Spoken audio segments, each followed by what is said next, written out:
Hola, ¿qué tal? ¿Cómo están? Es un gusto estar con ustedes en el cuarto Congreso Panamericano de Pacientes con Enfermedades Reumáticas. Como quien dice, hacemos camino al andar. Hoy quiero hablar un poco de up-to-date del manejo del dolor crónico. Eh, no todos tenemos la suerte que tiene don Mario Benedetti, que cuando tengo una preocupación, un dolor o un amor, tengo la suerte de poder transformarlo en poesía. No todos tenemos la suerte de don Mario, pero algunos tenemos que trabajar para aliviar ese dolor y algunos tenemos que padecerlo. De todas maneras, gracias por su poesía, don Mario.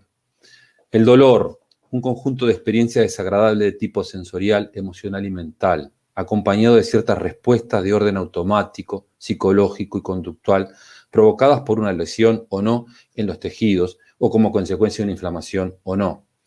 El dolor nos acompaña y nos entristece la vida. Debemos encararlo y alivianarlo y no a veces suprimirlo. Entonces, el concepto de dolor es un concepto de dolor total. Hay un componente, una experiencia física desagradable, hay un componente emocional, ansiedad en el dolor agudo, depresión y soledad en el dolor crónico. Hay un componente social, aislamiento, pérdida de productividad. Y hay una contextualidad espiritual que hace que la vida sea un poco más dura. Todo eso y mucho más compone el componente de dolor. El dolor lo podemos definir como un dolor inmediato o agudo. El dolor inmediato es la nocicepción, un aviso inmediato, es una defensa a través de fibras rápidas, llega a avisarnos de que algo está sucediendo y nos pone en defensa. El dolor agudo es causado por inflamación, en los cuales hay mediadores, dentro de ellos la histamina, bradiquinina, prostaglandinas, que dan rubor, aumento de la temperatura local, además la clásica tríada de Virchow de la inflamación. Y el dolor crónico es persistente, no cede con los medicamentos habituales ni con terapias convencionales, porque tiene una causa diferente, ya tiene una acción central. El dolor crónico típico es el dolor de la neoplasia, pero nosotros, por ejemplo, en reumatología tenemos el dolor, por ejemplo, en la fibromialgia, donde lo estamos viendo muchas veces. El dolor inmediato se trata de una manera, el dolor agudo tiene su componente con antiinflamatorios, tiene distintos tipos de frenadores de la inflamación, y el dolor crónico tiene su otro componente donde tenemos que aplicar mucho arte, mucha filosofía y algunas terapéuticas que vamos a estar hablando en el camino de esta charla para lograr mitigar ese dolor. Claro, diferencias entre dolor crónico y agudo. Uno es el inicio como consecuencia de un daño tisular. El crónico no siempre nace en un daño tisular. Se le equipara a un equipo de alerta, pues sirve para promover una recuperación, es el dolor agudo. El dolor crónico carece de valor biológico y es destructivo física, psicológica y socialmente. El dolor agudo es experimentado en buena medida proporcional a la lesión que lo provoca. En cambio, en el dolor crónico no existe una reacción aparente entre la magnitud de la lesión y el dolor experimentado. El dolor agudo tiene una respuesta negativa o escasa al tratamiento con morfina o opiáceo. Muy diferente a lo que sucede en el dolor crónico, donde responden más a los opiáceos. En el dolor agudo generalmente no hay afecciones a nivel vegetativo. En el dolor crónico sí va acompañado de reacciones neurovegetativas.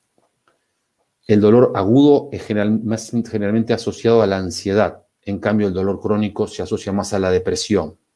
Descrito en términos de sus cualidades sensoriales, el dolor crónico se describe por un estado más afectivo. El dolor agudo es un síntoma. El dolor crónico en sí es una enfermedad. Como ven, esto cambia un poco el encare y no es lo mismo decir dolor es igual a antiinflamatorio, dolor es igual a opiáceo. Depende qué tipo de dolor quiero tratar, qué tipo de acción sobre mi paciente quiero encontrar y qué tipo de confort voy a buscar. Por eso no siempre, y ahí es donde entra la habilidad del médico, el arte, la experticia, la comunicación, la empatía, de lograr lo que es menos malo para lograr el mejor equilibrio de mi paciente. Me pareció muy importante tener esto. Y ahora quiero entrar un poco a hablar de las infiltraciones, que las usamos mucho los reumatólogos y que son una herramienta terapéutica valiosa para moderar inflamaciones subagudas y a veces crónicas o inclusive agudas. Un hombro hiperálgico agudo puede ser motivo de infiltración, una sinovitis reumatoidea puede ser motivo de infiltración, una sacroileitis en acción puede ser motivo de infiltración. En los últimos años hemos tenido la ayuda de la ultrasonografía para lograr mejores blancos terapéuticos. La infiltración hay que marcar un conocimiento anatómico, un conocimiento de la región, y hoy día con el ultrasonido muchas veces llegamos realmente a la bolsa que queremos calmar o al punto que queremos calmar. Yo aquí traje una infiltración posterior de hombro, una infiltración de rodilla, unas sacroiliecas y un nódulo nódulo de fibromiositis, como los trabajamos en nuestra clínica. Quiero decir dos cosas de las infiltraciones, que son una práctica muy valiosa, usadas en tiempo y forma adecuada y en manos adecuadas. Ayudan a aliviar el dolor y mejoran la función articular.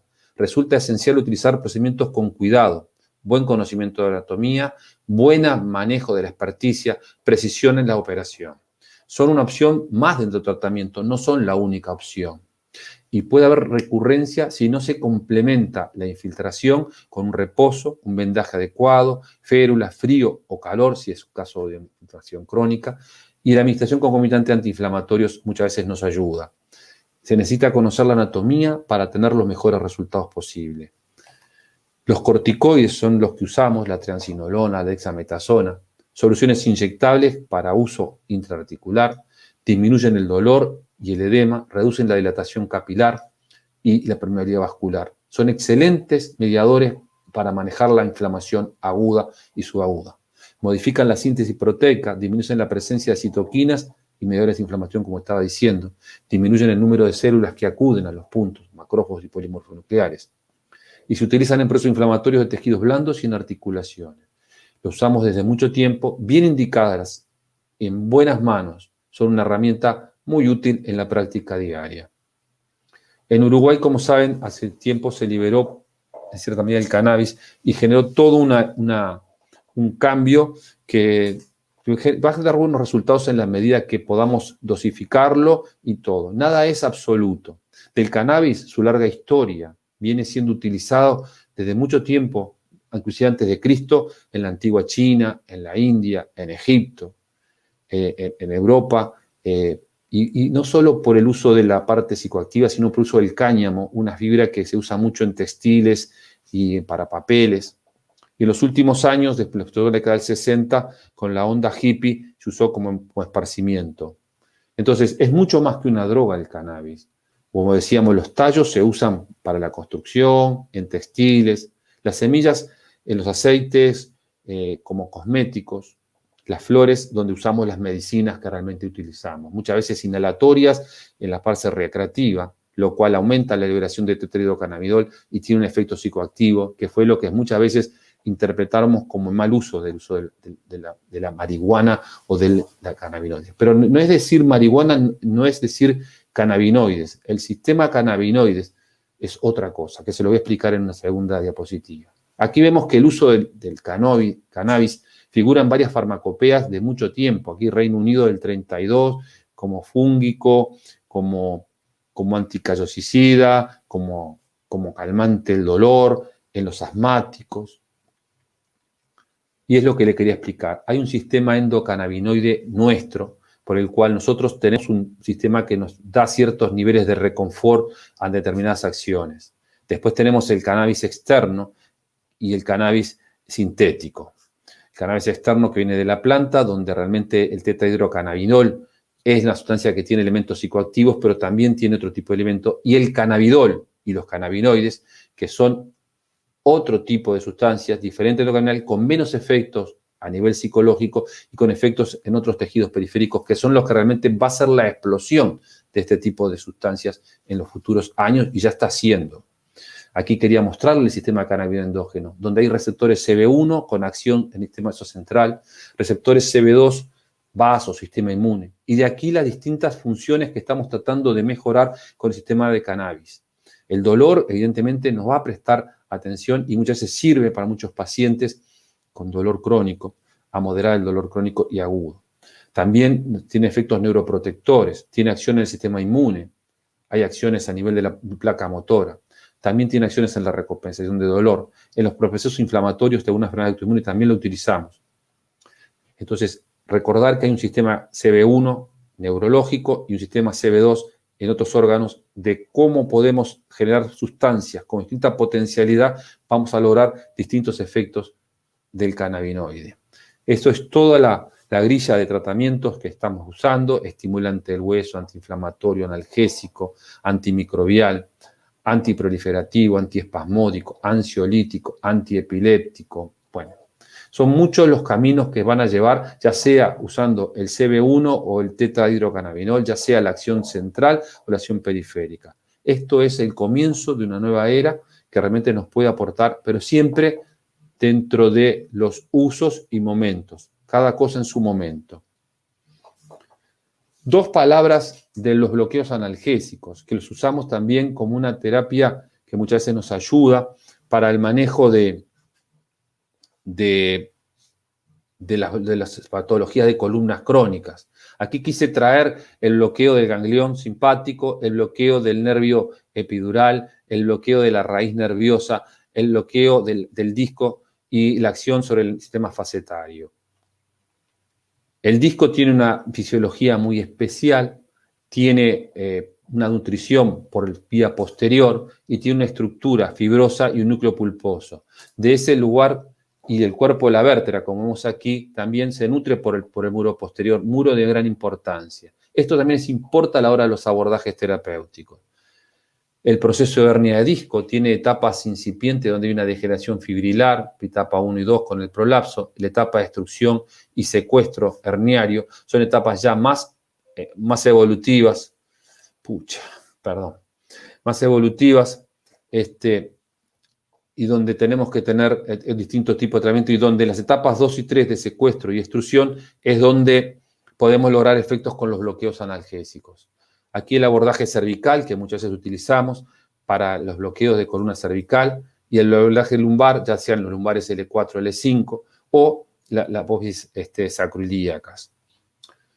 En cuanto a los bloqueos epidurales, donde mejores resultados tenemos, y siguiendo una nomenclatura olímpica muy de moda en estos días, medalla de oro para las ciatalgias y lumbociatalgia. El disco libera un marcador inflamatorio y los bloqueos en las hernias discos realmente tienen grandes resultados. Un poco menos, pero con buenos resultados en la estenosis del canal, en la protrusión discal y en la fibrosis epidural postdisectomía.